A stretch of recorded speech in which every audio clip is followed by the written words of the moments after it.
Okay. You were right in the middle of a good point, and I feel bad. Everybody's got dropped off. So let's turn this around. Oh wait, now it's back on. Okay. Okay. Well, hang on. Something went kahooty here. Yeah, there we go. Hey, hang with. Oh wow. Are we back in? Yeah. I think we ran out of internet. Say we're on. Say we're. Yeah, we're on. Are we back on? We're back on. Sorry about that, everybody. Back on. Yeah. Yes, we're. But when you're mobile, the internet's it's not. Well, we're in our studio with our big old camera and all that. But so anyhow, when you. Well, yeah, Drake, you got to tell that story over again because you got to start from the beginning. I think. How's our time? It's 7:18. Okay. So in this, he's. I'm just a little vignette about how to reach a Russian. They love the strength of Christ. You talk about how Christ got through the crucifixion, and they're like, whoa, this guy is tough. Russian suffering isn't weird to them. They love tough stuff. They love real stuff. And so a friend of mine took a Russian girl. I think she was here studying. She was 21 or something like that. And he took her on a date, and he didn't have any wind of an idea about the Russian mentality. He said, oh, yeah, pretty girl. We'll take her out to dinner. We'll chat a bit, and take her home. Take her back to her dorm. And so he just started the conversation. Well, how about this? How about that? Da-da-da-da-da. And he says, well, and he's kind of talking this way, and she's like, what are you? Are you an ice cream salesman? What's the deal? And he wasn't going to, when you take a girl on a date or whatever, you don't grill them hard. How about this? How about that? What are your life plans? Get your life plans. Give me the 4 top priorities in your thinking right now. He's just like, what is this? I'm getting interviewed for an FBI job? So he went out real gentle. He's talking kind of fluffy. And, well, how about this? Well, how about that? Well, tell me about your doggy back in Russia. And she's like, what does that got to do with anything? They come to an intersection. They're going to dinner. She's been in the car about 15 minutes. And they're at a red light, and she says, you know something? This is a really stupid conversation. It's probably indicative of how stupid you are. I don't need this. I'm just going to get out and go. I'm going to get a cab. Just you go have dinner by yourself if you want. I'm getting a cab, going home. I want to do homework anyway. Gets out, shuts the door, walks away. He's sitting there at the red light going, I don't believe what just happened. She got a cab and went home, and he saw a lady and says, yeah, well, you were just saying stupid things the whole first 10, 15 minutes of our drive. And I'm thinking, 2.5 hours of this? I don't need this idiot. And he says, I don't hate you or nothing, but it's just, Russians are tough. Russians are real. You want to read some? Talk about the toughness of Christ, getting through the crucifixion. Hanging in there volitionally. This is the first guy to ever be hung on a cross in history who said, I'll do it. If it's going to save my people, I'll do it. So that they can be saved, I'll do it. That is tough. Come at the gospel this angle with a Russian. Koreans, extremely boisterous people. They're evangelizing each other. But I'm going to tell you something about Koreans. They are so boisterous, so energetic. Their prayer meetings are like a sporting event where your team just scored.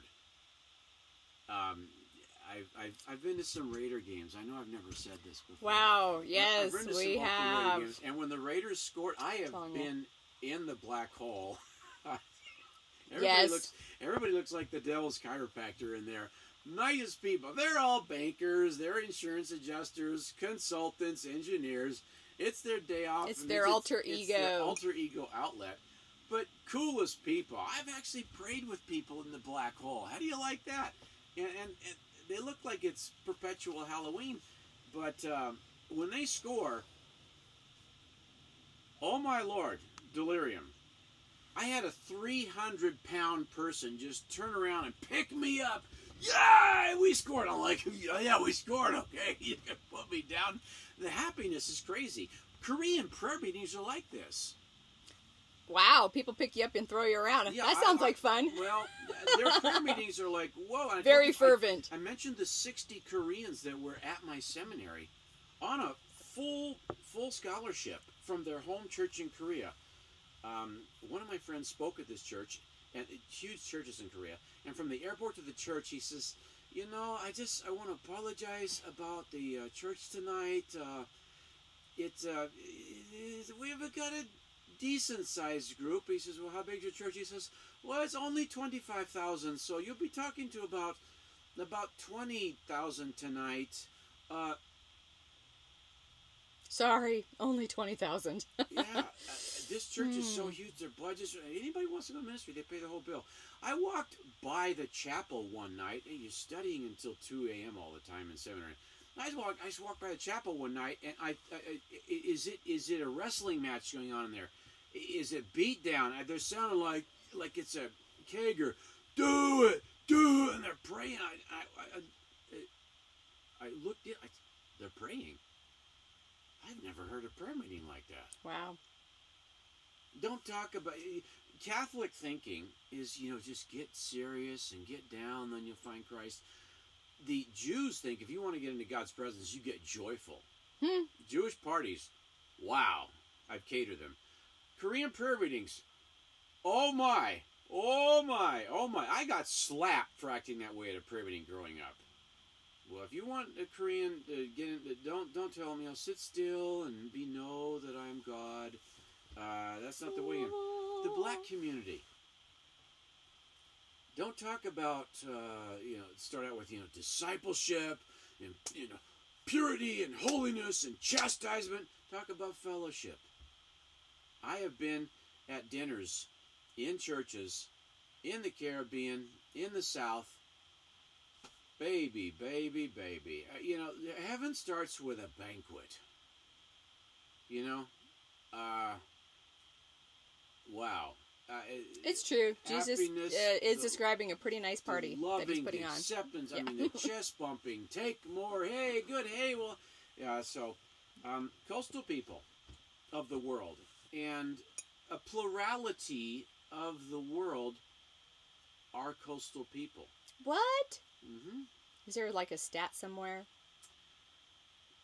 Think of the huge cities in America. Mm-hmm. Well, including Chicago. It's by a huge thing that looks like an ocean. Mm-hmm. New York, Philadelphia, Baltimore, Charleston.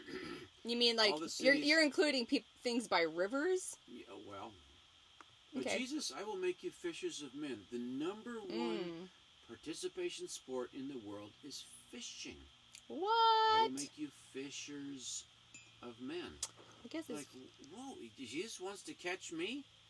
I had a dream last week about how God wanted to pull me in. All the way into his inner sanctum, his inner court, his holy of holies. God wants to pull us in. When you're witnessing to a woman... Or like when a man is witnessing to a woman? Well, it's better if you keep the same gender. But well, I'm just saying in general, like you're just... A woman's biggest fear is losing her beauty. Aww. Talk about the beauty of Christ. Don't talk about, Christ is tough. Don't show her the footage of the passion. Look what he did for you here. Whip, cut. I know females that can't even watch the Passion of Christ. They love Jesus, but listen, the crucifixion thing, I can't deal with that. So, but guys are like, whoa, this guy's tough. The biggest thing men fear losing in life is their strength. Luke talks about the power. Men love power, powerful engines, powerful horses, powerful tools, powerful arms, powerful legs and squats, and goes got the power. Power appeals to the power of Christ. Appeals to a male much more than the beauty of Christ. When a guy tells a joke, don't say, "Oh, that's so cute. That's really a sweet story." She's so sweet. Remember, I talk about being good, being wise, being precise, being healthy. Does it work? When to reach America and talk about how Christ's ideas, they work. They work. Now, I've preached in Europe some, and the pastor briefed me. He says, you said, well, this works. He says, well, you don't really think that way over here. It works. Chevy Citation, it works. We got to get America working again. That's not so appealing in France. Talk about the wisdom of Jesus with a Frenchman. Talk about the precision of Christ. He set his face like flint on Jerusalem. He had an agenda. He did? Oh, I love that. Germans love on time, perfect, lined up edges. Everything is just, ah. They make BMWs. They make Porsches. We make Pontiacs. You tell me who's more into precision. Drive a Porsche 150 miles an hour and drive a Pontiac 150 miles an hour, and you tell me which car you'd rather be in. It's We're not endorsing going over the speed limit. Germans love precision. We drove through Nevada, and I saw straightaways that you could just see for 10 miles. And we also saw speed limit 80. Yeah. I thought, wow, you could go 140 out here, and if nobody's... But English, don't talk about Jesus the radical to an Englishman. They like proper. They like things just tidy. The French are very into art and ornate things, and the Italians are very into beauty. The cities of Italy are beautiful. Talk about the beauty of Christ to them. Italians love big dinners. Every meal with an Italian's the Last Supper. Oh boy. So just a few tips on the way. God, when you're reaching a new person, and something I just want to tell you about, Jesus was very into taking people's pain away. That appeals to everybody. I have witnessed and shared the gospel with a 300-something pound trucker, and he told me my dad and I were together, and he said his knee hurt, and my dad said, I'll pray for your knee right here, right now. What? Put a hand on his knee's the size of a fire hydrant. Put a hand on his knee, and my dad put a hand in the air, and we started praying for him. We got done, and this big, tough guy, he was crying, sitting on the bench weeping. It got to him. So, among all the cultural issues of the world, do what you can to take people's pain away. And when they feel better, they're like, wow, who are you? What are you? Well, Christ told me to touch your heart, and I trust this did. So, just a little tip, just a little break with Drake. The Lord is with you. The Lord wants to bless you today. He wants to touch your life. He wants to supply for you. What are your concerns? Cast all your care on him. Don't throw it at him. Cast all your care upon him. He's got a great big platter, and he can scoop it all up and deal with it for you. Cast all your care on him, for he cares for you. Hey, Serena and I are here, and we send you our love this day. It's early June, and a beautiful summer's coming, so bless you.